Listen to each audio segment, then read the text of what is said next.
aliran arus pada permukaan isolator. Tapi dalam hal ini dianggap tidak ada arus yang mengalir lewat permukaan isolator. Jadi sehingga yang paling dominan dalam mempengaruhi penyaluran energi listrik ini adalah tiga resistansi,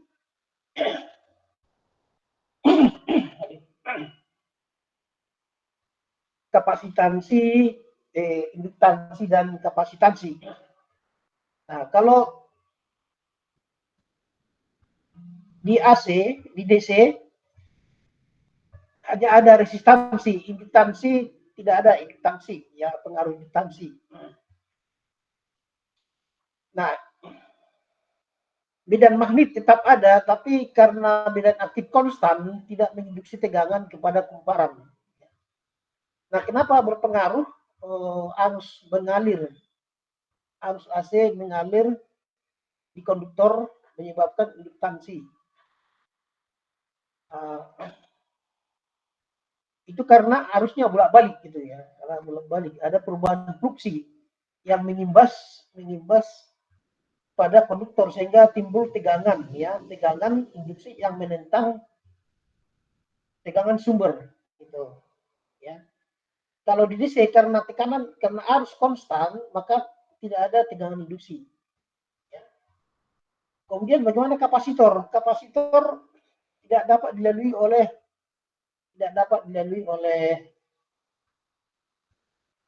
AC, DC ya, sehingga tidak punya efek dalam penyaluran energi ya, AC.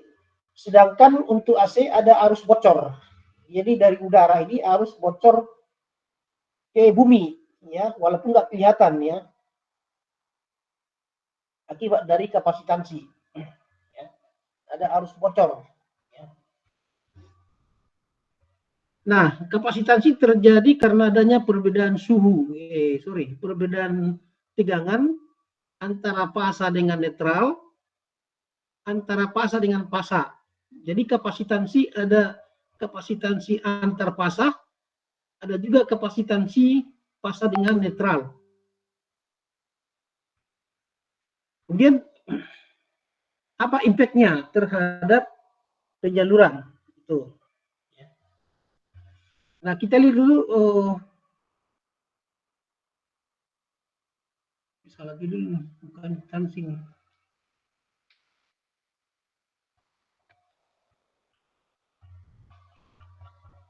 Sorry, ini salah judul ya, bukan ini.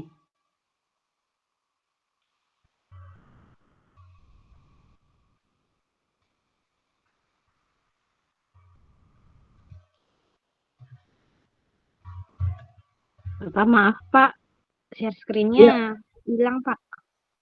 Oh belum ya? Iya Pak.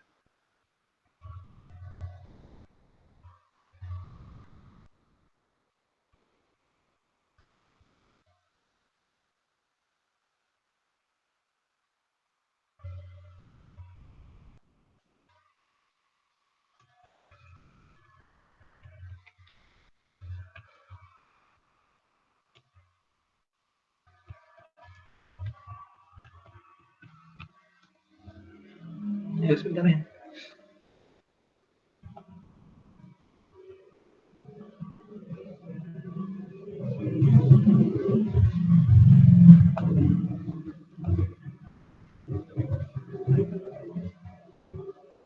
Gimana? Nggak kelihatan? Belum ya?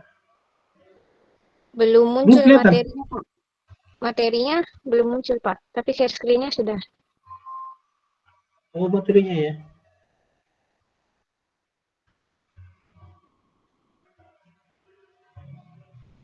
Coba sekali lagi saya ini.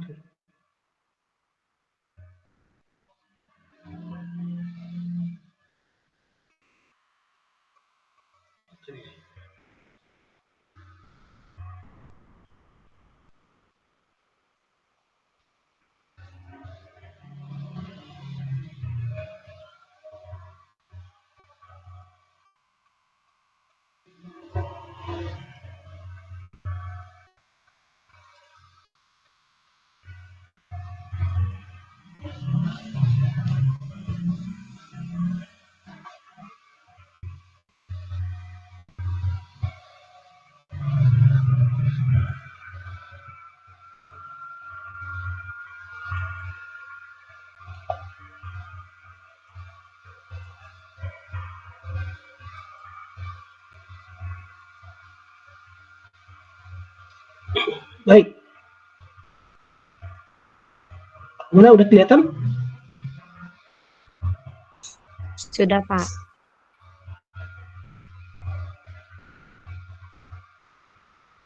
Oke. Nah, kapasitansi konduktor tunggal ya, kapasitansi ya. Jadi kapasitansi saluran transmisi terjadi akibat beda potensial antara dua penghantar ya, seperti ini. Ada penghantar positif, ada penghantar fasa, ada penghantar return negatif ya.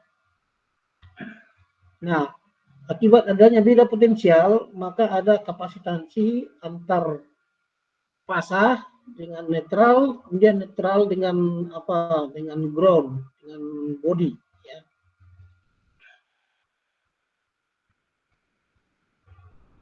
Kapasitansi ini mengakibatkan penghantar menjadi bermuatan seperti halnya yang terjadi pada keping-keping kapasitor. Kapasitansi antara penghantar adalah muatan persatuan potensial. Jadi C sama dengan Q per V. Ya. Di perbandingan antara muatan dan tegangan ya, atau Q sama dengan CV. Kapasitansi antara penghantar-penghantar sejajar adalah konstan dan tergantung kepada ukuran dan jarak pemisah penghantar. Untuk saluran daya kurang dari 50 mil, pengaruh kapasitansi ini sangat kecil dan biasanya diabaikan. Untuk saluran yang lebih panjang dan tegangan yang lebih tinggi, kapasitansinya menjadi bertambah. Ya. Jadi definisi itu adalah kapasitansi terjadi akibat adanya perbedaan tegangan ya. Definisi kapasitas perbandingan antara muatan pada penghantar terhadap tegangan gitu ya. Nah, untuk menghitung besarnya kapasitas suatu saluran, kita lihat ini ada suatu penghantar ini, katakanlah penghantar positif ya. Nah, muatan listrik akan memancarkan flux listrik ya. Ada flux listrik dan flux magnet ya. Kita lihat dari medannya ya. Jadi muatan-muatan ini akan memancarkan flux menuju kutub negatif ya, menuju kutub negatif. Jadi keluar dari muatan positif berakhir di muatan negatif ya. Nah, kita andaikan ini suatu penghantar silinder ya, silinder gitu, potongan dari depan ya. Penghantar silinder terus penghantar silinder lurus mempunyai muatan sepanjang penghantar dan terpisah dari muatan-muatan lain, maka fluxnya memancar radial. Semua titik-titik sejajar dari penghantar atau ekipotensial mempunyai potensial yang sama. Jadi Anda sudah belajar muatan statis ya, muatan statis, muatan menimbulkan potensial di sekitarnya, ya, potensial di sekitarnya. Nah, demikian juga halnya ini, gitu. Jadi karena ada muatan di sini, maka sekitar ini punya potensial listrik. Nah, pada jarak yang sama, semua jarak yang sama, permukaan ini, katakanlah S, ini jaraknya adalah S ini. Ini kita bayangkan ini suatu permukaan kayak kaleng gitu ya, kaleng ini. Maka nanti ini potensialnya sama, disebut ekuipotensial. Ekuipotensial itu. Kemudian ada jari-jari di luar, misalnya S2. Ya, S2 semua nanti ini pada permukaan ini S2 ini akan mempunyai potensial yang sama. Gitu. Ya. Nah, jadi ketika kita berdiri di bawah saluran transmisi, kepala kita itu kena potensial gitu ya, ada potensial listrik gitu ya. dengan jarak dari penghantar, makanya dilarang sebenarnya kita ini berada di bawah saluran transmisi. Karena di semua udara di sekitar itu akan berpotensial, gitu, punya potensial, gitu. Potensial listrik. Nah, jadi kalau misalkan badan kita ini tidak berisolasi, ya, tidak pakai sandal, ada aliran arus lewat tubuh, gitu, ke bumi, ya. Jadi kita jadi konduktor arus, ya, pada beda potensial antara kepala dan kaki, gitu.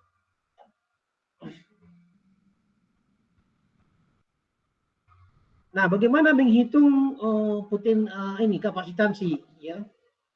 Jadi menurut hukum Coulomb bahwa banyaknya fluksi yang memancar di sana sama dengan banyaknya muatan, gitu ya. Jadi kerapatan flux atau kerapatan flux di sini adalah Q per 2Vx. Jadi Q adalah jumlah muatan ini, sedangkan 2Vx adalah permukaan silinder ini, ya, jari-jari silinder ini, gitu, ya, jari-jari silindernya. Nah, kalau ini misalnya S, berarti yang ditinjau sini adalah 2Ps. Nah, kita tinjau ini X, ya. Ini misalnya X, maka kerapatan fluxnya adalah Q dibagi luas penampang yang mengelilingi pengantar tersebut, ya, Q per 2Px, di mana Q adalah muatan penghantar Coulomb per meter, X adalah jarak antara penghantar, sedangkan 2Px adalah luas kulit, ya, luas permukaan dari silinder, ya, sehingga kuat medan listrik jarak X sama dengan kerapatan flux listrik dibagi dengan permitivitas medium. Mungkin tegangan tinggi sudah belajar kali di tegangan tinggi, ya.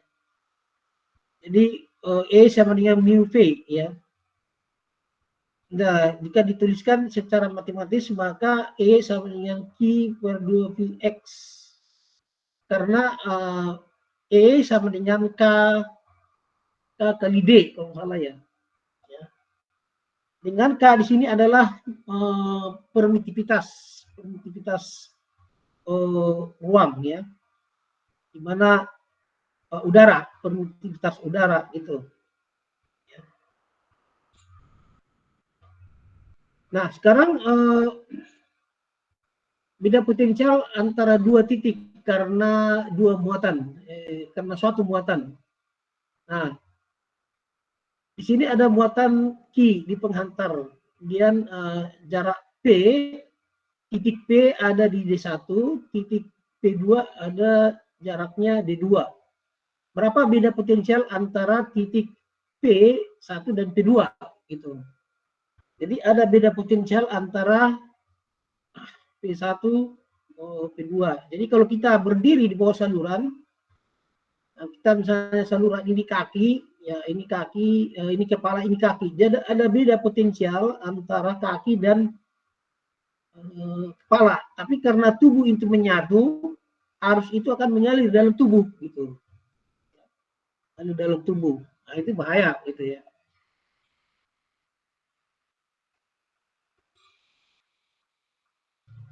Beda potensial antara dua titik dalam satuan volt sama dengan jarak dalam joule per coulomb yang diperlukan untuk memindahkan 1 coulomb muatan antara dua titik, ya. Itu definisi beda potensial, ya. Jadi kuat medan listrik merupakan ukuran gaya pada suatu muatan medan. Jadi beda potensial adalah kerja dalam satu muatan untuk membawa kerja yang diperlukan oleh eksternal ya, gaya dari luar untuk memindahkan muatan dari titik P1 ke titik P2 gitu.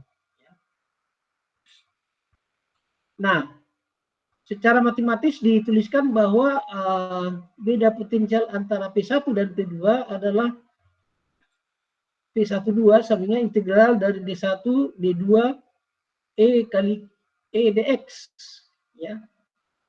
Nah, jadi aturannya Q kali E sebenarnya ya, Q kali E ya. Q kali E adalah gaya satu muatan untuk membawa dari titik ini ke titik ini. Tapi karena Q sama dengan 1 ohm, karena Q sama dengan 1 coulomb, maka ditulis tidak ditulis ya. Jadi beda potensial adalah kerja yang diperlukan untuk membawa muatan dari titik T1 ke titik 2. Secara matematik ditulis bahwa P12 adalah D1 PD2 integral E dx. E dx adalah gaya kali jarak adalah usaha, itu kerja gitu ya. Adalah kerja. Maka kalau diintegralkan ini bahwa P12 adalah integral dari D1 D2 Q per dpx kali K dx, maka diperoleh Q per 2px ln D2 per D1 form ya.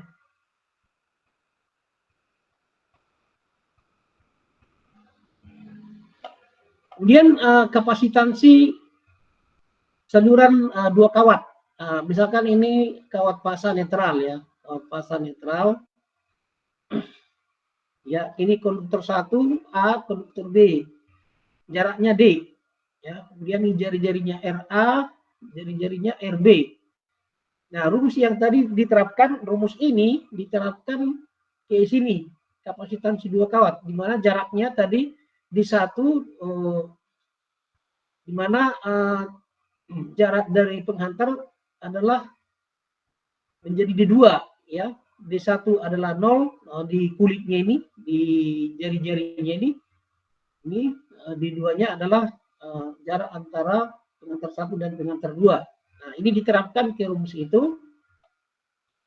Jadi persamaan umum kapasitansi adalah CQ per P. Beda tegangan antara penghantar A dan B pada saluran dua kawat. Gambar ini. Jadi PAB ini adalah QA per 2 VK ln D per RA ditambah QB per 2 VK ln RB per D ya.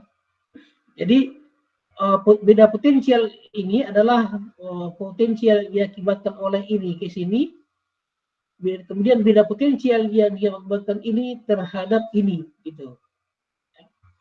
Jadi penjumlahannya adalah kontribusi dari masing-masing muatan ini untuk area ini gitu ya. Nah, ini adalah potensial yang diakibatkan oleh penghantar muatan A. Ini adalah potensial yang diakibatkan oleh muatan B gitu. Ini tadi muatan A di sini, ada muatan B di sini ya. Karena QA sama dengan QB, min QB, karena muatan ini berbeda polaritas, satu yang positif, satu yang negatif. Maka untuk satu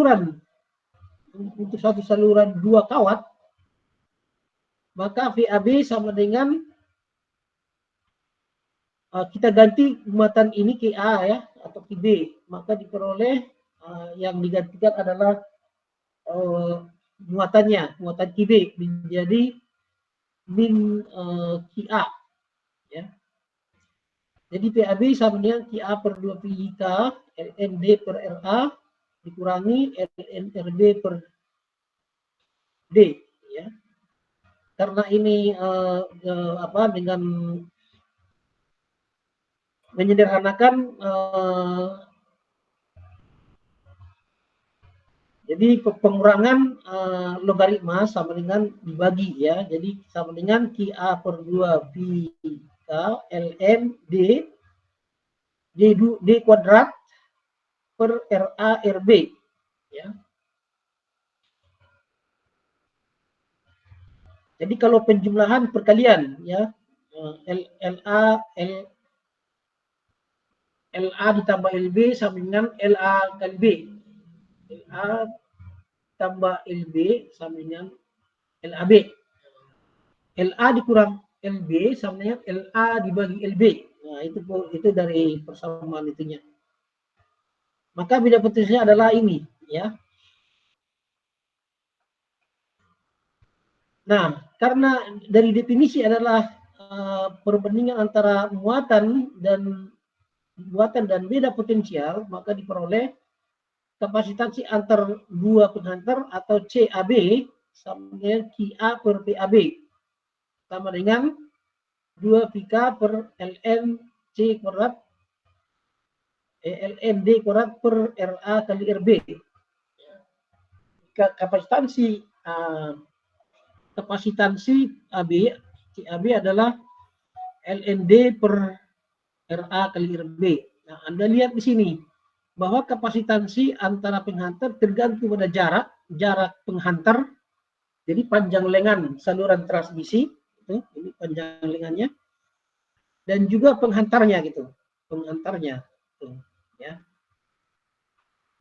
Nah, karena di sini ada muatan positif, ada muatan negatif, maka di sini ada potensial nol. Yang antara ini ada potensial tanah, ya, potensial nol. Ya. Karena KR sama yang K per K0 atau KR K0. K0 adalah permitivitas ruang hampa. KR adalah permitivitas relatif, ya, dari bahan, misalnya udara gitu ya, atau mungkin isolasi, ya, isolasi PVC dan sebagainya. Nah, jika persamaan 2, 2, 3 digambarkan, maka diperoleh gambar kapasitansi ini diletakkan seperti ditunjukkan pada gambar ini. Jadi ini tadi penghantar A dan B, maka ini adalah CAB. Nah, karena di sini ada muatan positif, ada muatan negatif, maka ada potensial di sini potensial nol, gitu ya. Nah, jadi titik netral. Jadi potensi CAB dibagi menjadi 2, CAN dan CBN. Atau CAN sama dengan CAB sama dengan, karena ini seri ya, karena ini seri maka saver ya, kapasitansi adalah saver. Gitu. Jadi CAN sama dengan atau CAB sama dengan setengah CAN, CBN sama dengan setengah CAB gitu ya. CBN sama dengan CAB sama dengan setengah CBN atau CAN 2 kali CAB, CBN 2 kali CAB ya. Nah, ini tadi dipertegas lagi di sini. Jadi ini PAB, ini PAG, ini PBG. Ya, jadi ada kapasitansi antara Q dengan karena sini ada beda potensial, ya. Jadi PAB, ya, kapasitansi jadi CAG, ini beda potensial PBG, maka ini adalah kapasitansi PBG, ya. Nah, untuk KR sama dengan 1 udara, maka CAB sama dengan 0,0388 ya. Bagi dengan log D kuadrat per RA RB. Jika RA sama dengan RB, penghantaran sama, maka CAB adalah 0,0194 dibagi dengan log D per R, mikrofarad per mil. Nah, kemudian bagaimana potensial terhadap bagaimana ini kapasitasnya terhadap titik netral. Jadi PAN sama dengan kalau ini muatan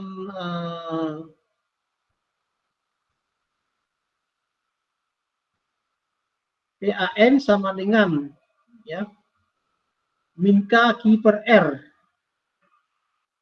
Karena muatan ya, ini karena muatan negatif, oleh muatan negatifnya ini, maka PAN sama dengan min K kali Q per R kuadrat. Potensial karena muatan positif di N adalah PAN sama dengan K Q per R kuadrat. Ya. Maka tegangan di sini adalah tegangan potensial di N adalah potensial akibat muatan positif dan potensial akibat muatan negatif. Nah, potensial di titik N karena keduanya muatannya sama tapi beda polaritas, maka PAN sama dengan 0. Dengan demikian kapasitansi ke tanah, kapasitansi terhadap netral adalah muatan pada suatu pengantar persatuan potensial antara pengantar dan tanah.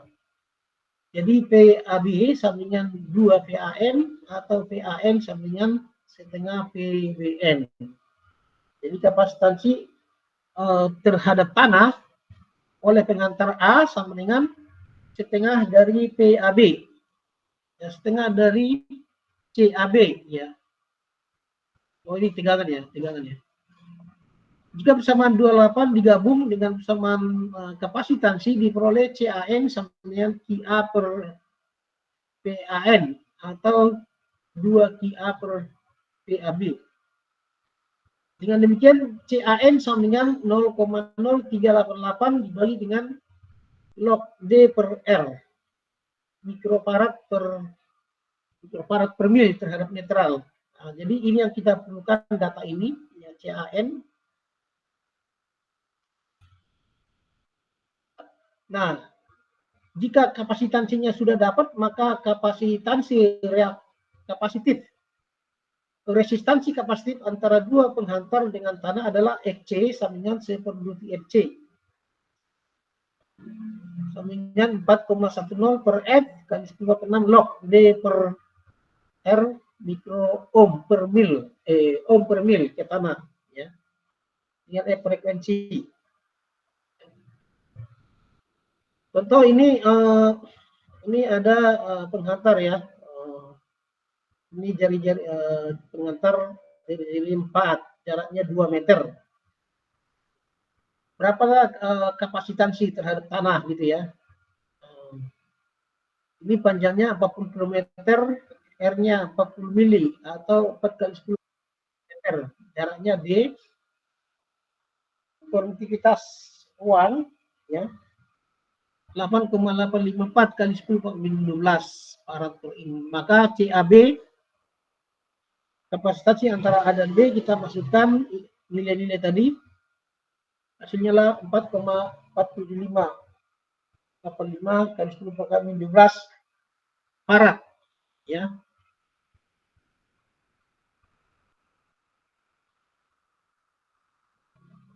Atau 4,4758 585 pikofarad. Piko, ya. Mikro.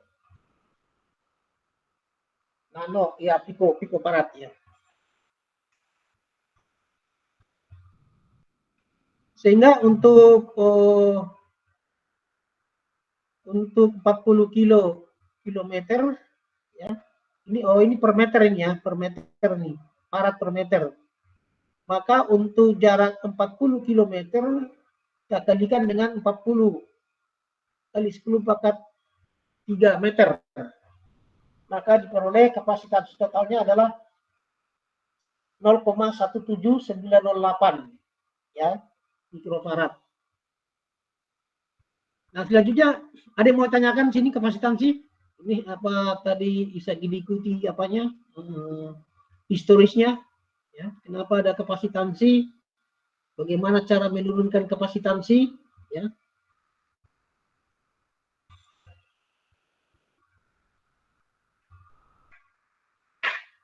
Nah, terus apa dampaknya kapasitansi, ya? Dampak kapasitansi adalah adanya kebocoran arus dari penghantar ke bumi.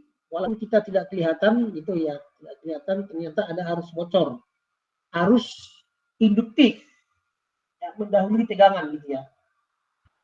Nah, ini akibatnya apa? Akibatnya tegangan di ujung tegangan di ujung penerima lebih tinggi daripada di ujung pengiriman gitu ya. Jadi tegangan nanti jadi naik akibat kapasitansi ini. Tegangan di ujung penerima sana lebih tinggi daripada tegangan pengiriman ya.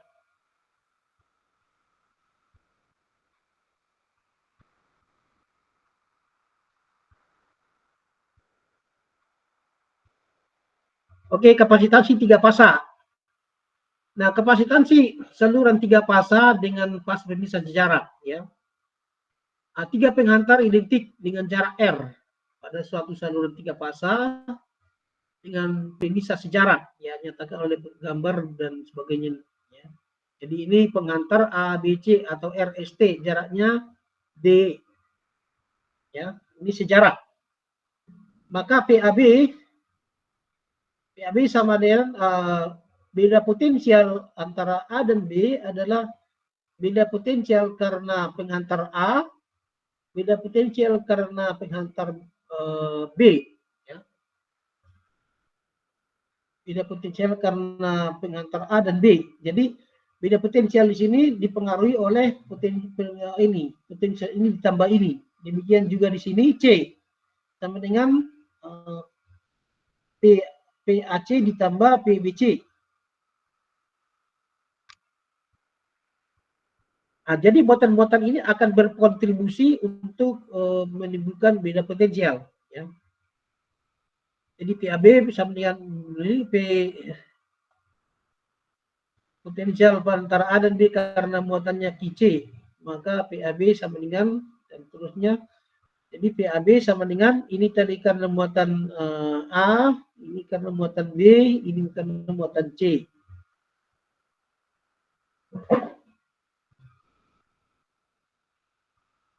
Demikian pula penghantar A dan C ya. Maka PAC sama dengan 1/2 PK ini persamaan 235. Karena jumlah keseluruhan muatan sama dengan 0, maka QA tambah QB tambah QC sama dengan 0. Karena beban setimbang. Maka persamaan 234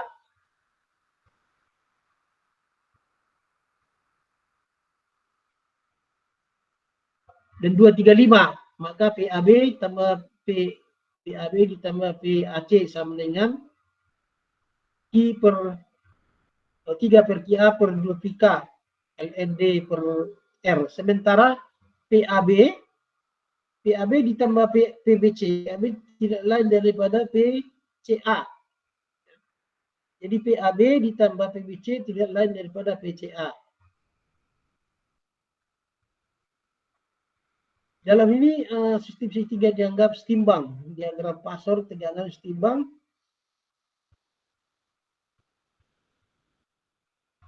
Untuk saluran 3 fasa ya. Nah, jadi PAB ditambah PAC sama dengan 3 PAN. Ya. Jika bersamaan 236, 29 gabung maka diperoleh PAN sama dengan potensial terhadap netral. Ini adalah PAN, PBN.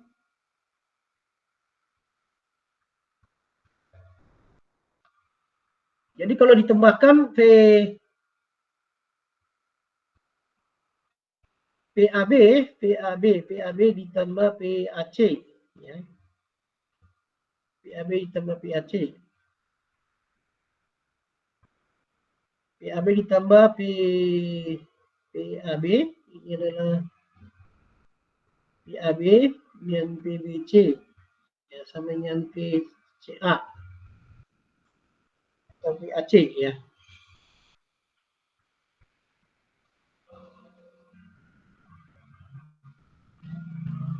Nah, kita perlukan adalah ini kapasitas terhadap netral ya. Jadi dari untuk setimbang PAB tambah PAC sama dengan 3 PAN.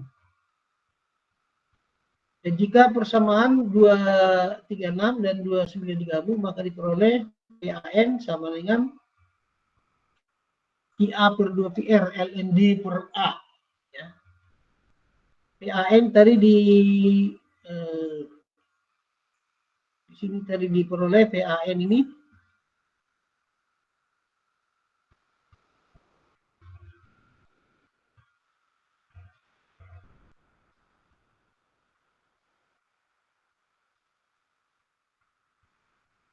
ini dari PAN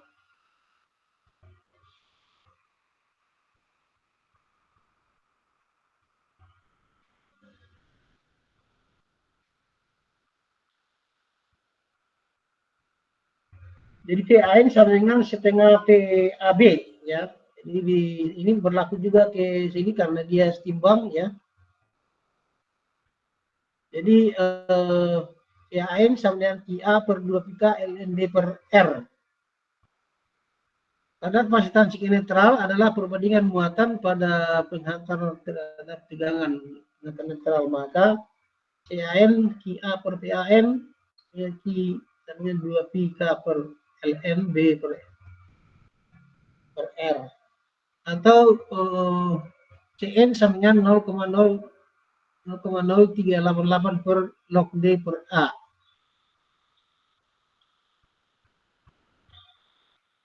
Nah, ini tidak lain daripada sama dengan rumusnya mirip dengan satu fasa ya. Kesimpulan kapasitansi netral untuk fasa tunggal dan fasa dan 3 fasa sama dengan jarak pemisah adalah sama ya.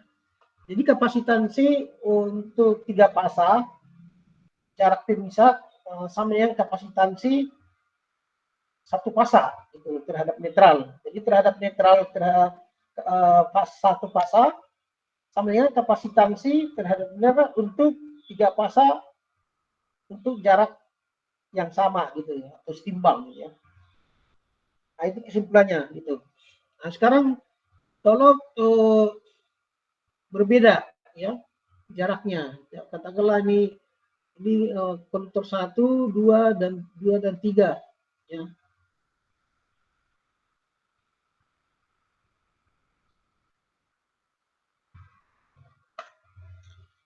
Jarak-jaraknya adalah D12, kemudian D23, D3, D31 ya. Nah, karena jaraknya tidak sama, maka nanti potensial antara PAB atau P12 tidak sama dengan P23, tidak sama dengan P31. Menjadi tak setimbang. Tegangannya menjadi tak setimbang. Nah, apa yang dilakukan supaya setimbang ya? Itu dengan cara transposisi seperti ini ya. Jadi untuk jarak totalnya L, maka dilakukan transposisi 2 kali ya. Pada sepertiga L. Pertama di sepertiga L, kemudian berikutnya adalah P2/3L.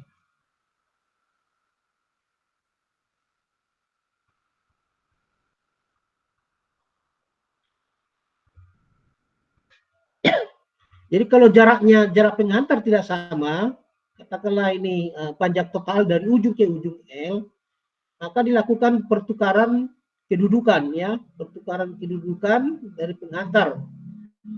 Misalkan ini posisi awal fasa RST atau XYZ.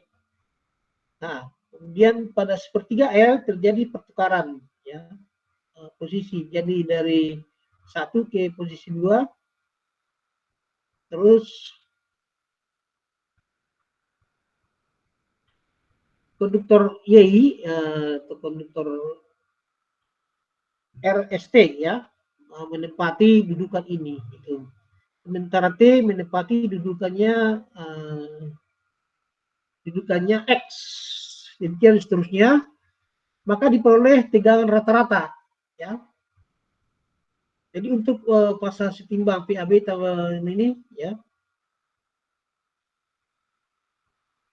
dan PAN sama dengan 1/2 pika 2 ILND Q per R ekuivalen ya, ditambah QA LN R per D ekuivalen. Jadi karena QA tambah QB sama sama dengan 0, maka 3 PAN sama dengan 2/3 pika kali QA. NDI ekivalen. Ya.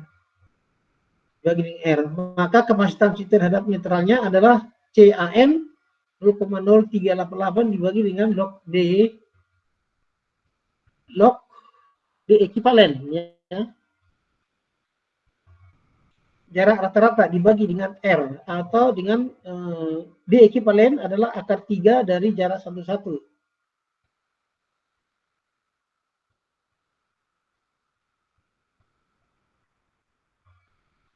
D ekivalen 3 per akar dari D12, D23, dan D31. Ya. Oke, itu kapasitansi. Ya. Nah, ternyata kapasitansi itu menyebabkan arus bocor dari fasa ke netral. Tapi dia arus leading, ya, arus leading. Kalau induktor menyebabkan arus lagging, ya. Jadi arus pemuat saluran transmisi secara seragam ini, kemudian arus pemuat saluran terkonsentrasi. Jadi dalam analisa teoritis, arus bocor ini dianggap terkonsentrasi, ya, konsentrasi untuk jarak menengah, ya. Jarak pendek diabaikan, ya, diabaikan kapasitansi.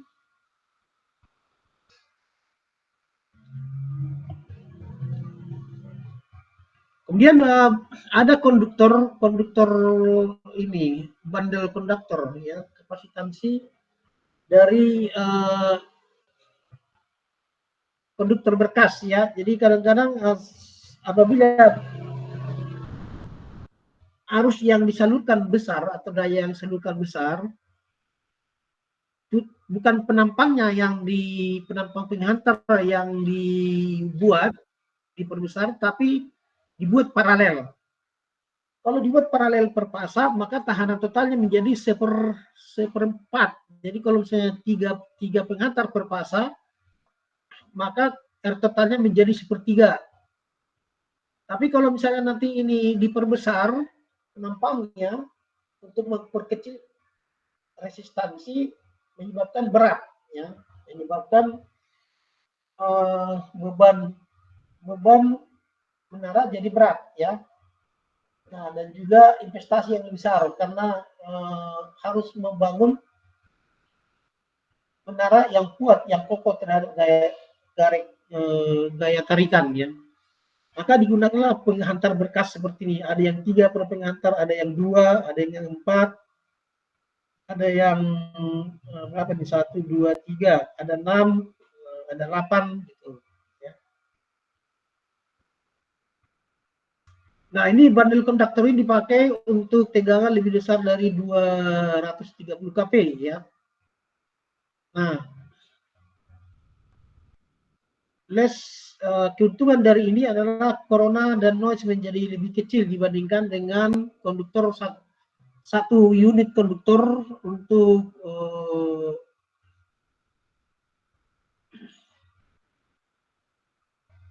menyalurkan arus yang sama, gitu, ya.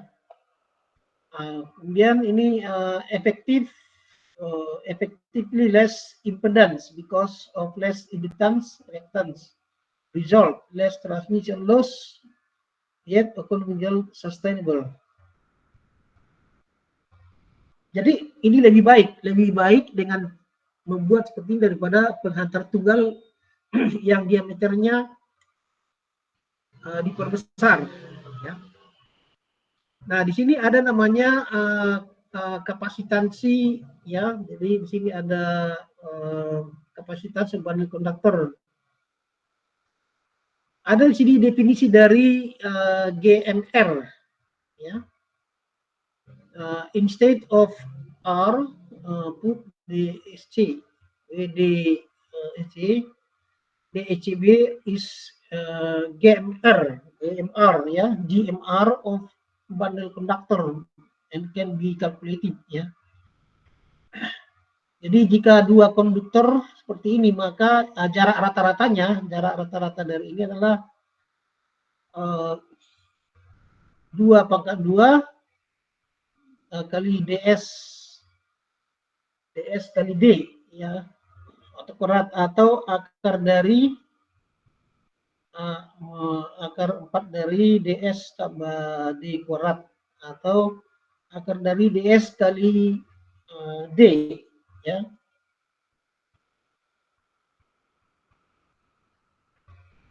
Nah, maka ini kapasitansinya adalah 0,055 per LND per DCB, ya. DCC. Untuk yang simetri, sedangkan untuk tak simetri adalah CDN sama dengan 0,055 per DLND ekivalen bagi dengan DDSC per parat ini, ya. Contoh ini ada penghantar begini, ya. Maka DSC-nya adalah ini ada 4 penghantar, 4 pangkat 2 kali perkalian jaraknya sendiri ini kali ini kemudian kali ini kali ini jarak ini ke sini adalah D kali akar 2, ya. Karena jarak dari sini ke sini adalah akar dari D kuadrat tambah D kuadrat sama dengan D per akar 2 gitu.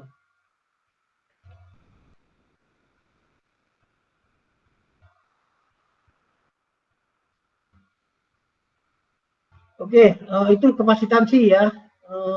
Coba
di sini ada contoh ini apa nih, ya. Ada studi kasus, ya. Misalnya ini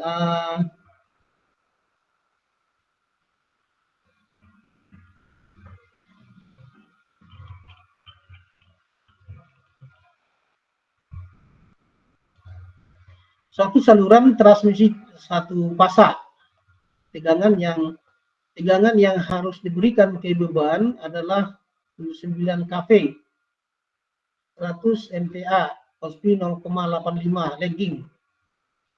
Pengantar yang digunakan adalah hard ground, ya, hard ground copper. Di diameter penampangnya 0,775 cm. Jarak antara penghantar pembangkit dan gardu adalah 30 km. Tiap 500 meter dipasang tiang. Tiap 500 meter dipasang tiang. Pertambahan panjang kabel yang harus diberikan setiap gawang akibat pengaruh andongan adalah 15%. Jadi karena pengangkatan ini tidak bisa dibuat lurus horizontal karena pengaruh gaya berat, maka dia melingkung. Berapa simpangan antara garis horizontal dan lingkungan itu disebut dengan andongan. Berarti ada tambahan panjang penghantar akibat adanya andongan ini, gitu ya. Akibat adanya andongan ini. Nah, pertambahannya sebesar 15% dari jarak gawang. Ya. Resistivitas penghantar 1,759 1,7593 mikro ohm cm pada suhu 220 derajat Celcius. Saluran transmisi bekerja tidak lebih dari 20 derajat. Oh, bukan 20 ini, 50 derajat. Ya. Saluran terjal lebih dari 50 derajat jika jarak antara kawat adalah 1 meter. Itulah berapa besar tegangan yang diberikan. Itulah daya yang dihitung, hitung daya yang hilang, hitung drop dan sebagainya nih. Kemudian untuk saluran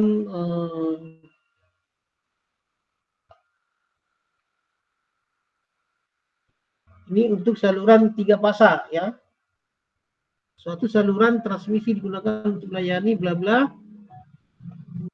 Digunakan adalah saluran koper dengan diameter 0,75 cm, jarak antara trafo step up dan hingga beban 50 km. Tiap 500 meter dipasang tiang untuk menopang berat penghantar. Panjang penghantar akibat andongan adalah 10% dan seterusnya. Itulah ini ya.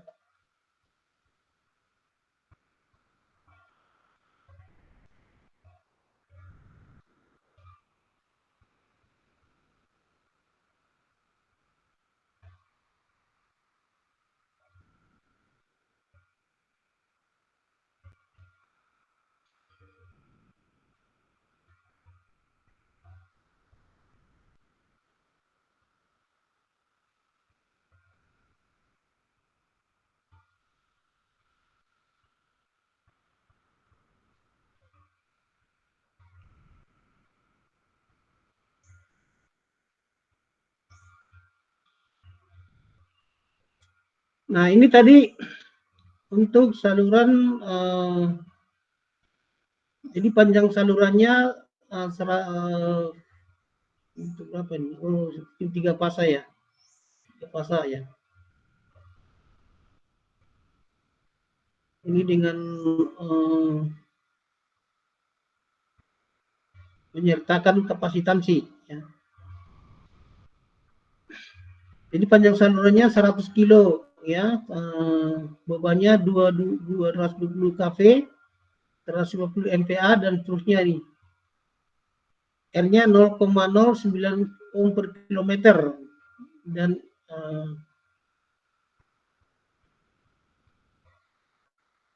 beda ya, bukan itu ya, enggak ada ini.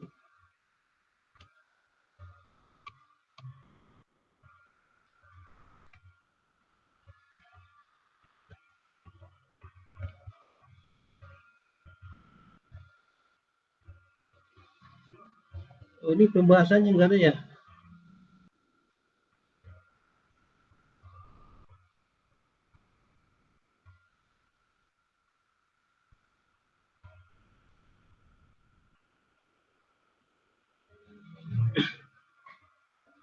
Jelas, nanti saya cari dulu itunya itu. Sekarang kita masuk ke materi berikutnya ya. Rangkaian ekuivalen saluran transmisi ya.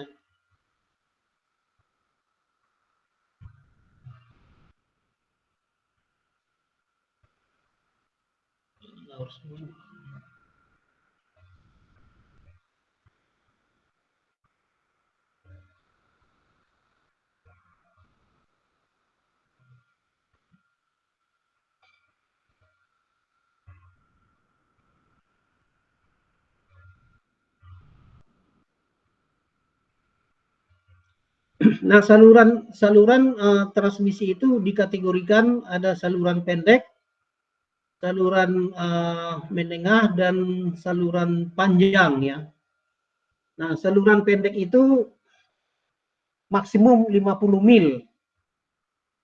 Saluran menengah 50 sampai 150 mil. Saluran panjang di atas dari 150 mil.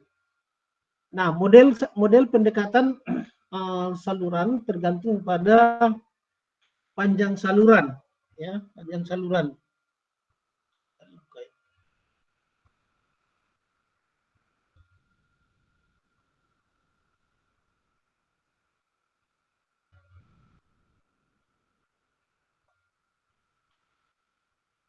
Baik.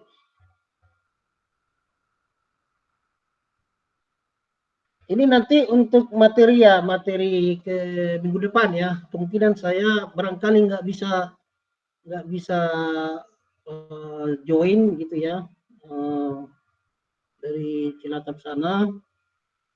Jadi Anda sudah ada materi saya berikan di sini. Ya. Anda tinggal ngabsen aja ya. Nah, perhitungan aliran daya diasumsikan beban setimbang, maka analisa lakukan satu pasa. Tegangan sistem adalah beban.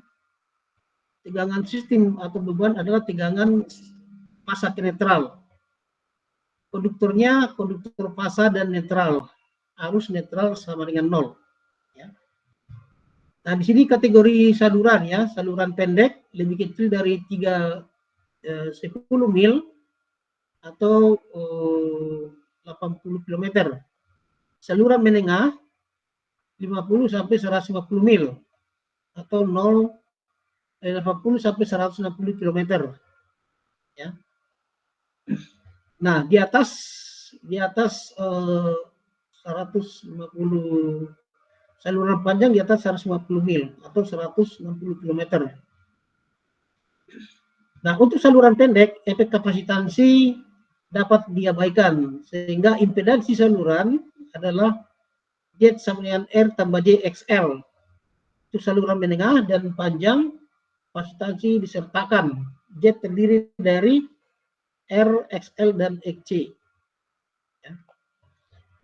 Nah, rangkaian ekivalen saluran pendek untuk membedakan antara impedansi seri keseluruhan atau total, karena tadi induktansi per meter ya yang dihitung itu adalah resistansi per meter atau per kilometer. Yang ada induktansi per meter atau per kilometer, kapasitansi per satuan panjang.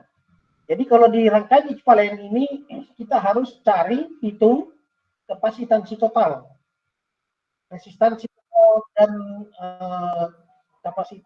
kapasitansi total. Ya.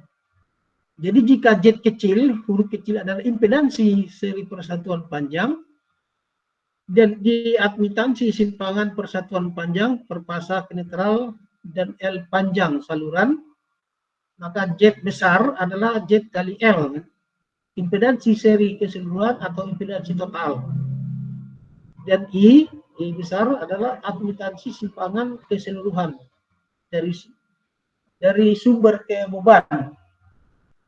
Rangkaian ekivalen untuk saluran pendek, jadi kapasitansi dapat diabaikan. Jadi dalam penggambarannya disertakan sebagaimana berikut. Jadi ini suatu sistem tenaga ya, dia mengalir. Ini adalah saluran transmisi. Saluran transmisi. Ini PS adalah tegangan sumber, IS adalah arus sumber, PR adalah tegangan di beban, ini tegangan di beban. Kemudian IR adalah arus ke beban. Ini untuk sistem 3 pasa. tiga fasa. Kita lihat ini R itu hanya ada di fasa. R hanya ada di fasa karena dianggap netral, arus netral sama dengan 0. Kemudian ini adalah induktansi. Induktansi ya hanya ada di fasa karena arus di sini 0. Arus di sini 0. Ya. Nah, untuk saluran pendek, kapasitansi diabaikan. Nah, untuk menganalisis tiga fasa ini, karena beban dianggap setimbang, maka kita cukup analisis per fasa. Ya. Misalnya ini R dengan N, atau S dengan N, dan sebagainya. Jadi cukup satu fasa saja gitu. Jadi ini sending, beban, ini parameter saluran, dan ini adalah beban, ya, beban. Nah, kalau ini kita ambil satu fasa begini, maka rangkaian ekivalen menjadi seperti ini, ya. Rangkaian ekivalennya menjadi seperti ini. Ini tadi PR, ada beban di sini, itu ini sumber, ini PS-nya IS, ini PS, IS, ini R, ini X, WL atau XL, ini adalah Z. Jadi ini adalah impedansi saluran, ya. Ini namanya impedansi saluran. Nah, ini akan menyebabkan rugi tegangan dan rugi-rugi daya reaktif. Di sini rugi-rugi daya reaktif, di sini rugi daya aktif, ya. Jadi daya reaktif yang dikirim dari sumber, sebagian diserap oleh ini saluran, sebagian diberikan ke beban, gitu ya.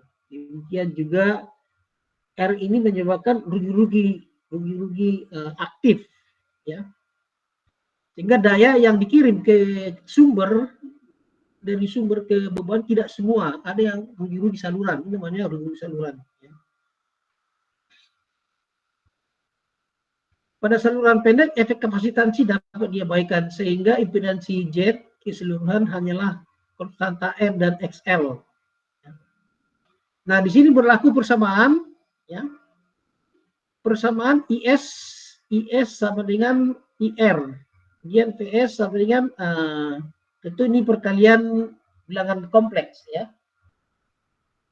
PS sama dengan IS kali Z, ini Z ditambah dengan PR. Sementara IS sama dengan IS sama IR sama dengan P per ZL. Ya.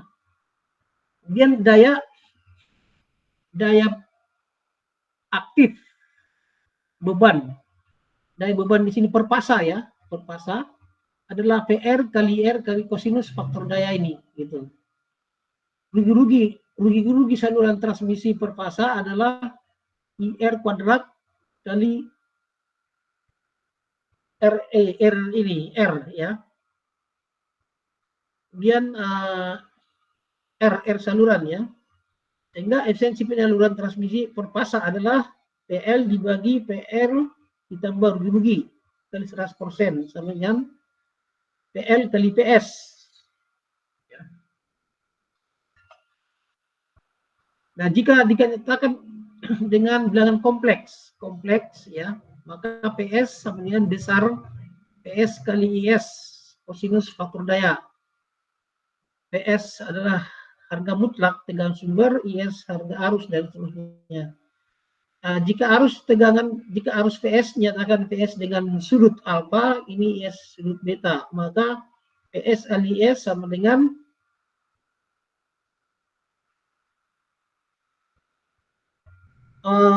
P kali besar V dengan sudut alfa dengan besar I kali beta sama dengan PS kali I alfa dikurang beta, ya. Karena arus ini leading, ya. Arus leading. Kalau ini arus itu untuk leading maka bertanda negatif. Ya, tanda negatif. Kalau dia arus leading berarti sudut fasa bertanda positif. arus lagging, sudut fase ini bertanda negatif, jadi itu arus lagging. Nah, kemudian ini daya kompleks, daya semu, ini daya aktif, ya, PS, kemudian ini daya reaktif. Kemudian regulasi tegangan, ya, pengaruh faktor daya terhadap regulasi tegangan atau voltage regulation. Pada satu saluran yang paling mudah dipahami adalah saluran pendek. Regulasi tegangan pada saluran transmisi adalah kenaikan tegangan beban penuh dengan faktor daya tertentu, ya. Jadi tegangan sedangkan tegangan pada ujung pengiriman dibuat tetap. Jadi definisi daripada regulasi tegangan, proses regulasi adalah PR tanpa beban dikurangi PR full beban dibandingkan PR full beban kali 100%. Ya, ini namanya regulasi, menyatakan tegangan drop itu maksimum 5%, ya. Maksimum 5%. Jadi apabila tegangan lebih dari 5%, maka harus dilakukan langkah-langkah, ya, dengan memparalelkan penghantar, ya, atau menaikkan penghantar, menaikkan diameternya, gitu, ya. Kemudian ini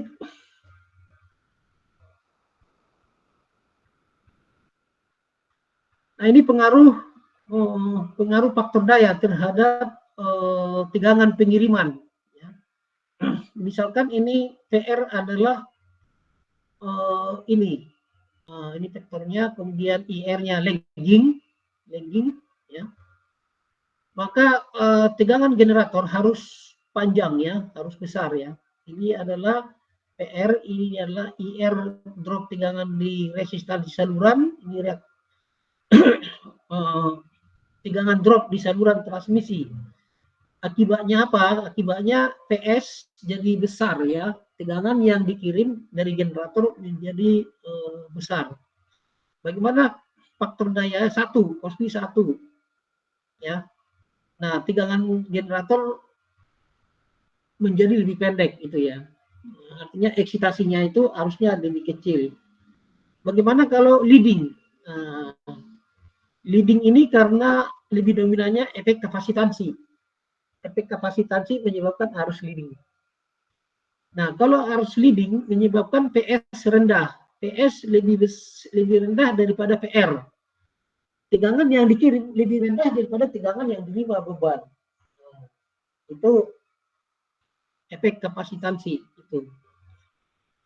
Ini nanti akan operator pembangkit akan paham tentang ini, ya, faktor daya terhadap tegangan pengiriman. Jadi kalau Anda sebagai operator pembangkit harus paham tentang ini. Oke, kemudian ini ada saya lihat contoh, ya.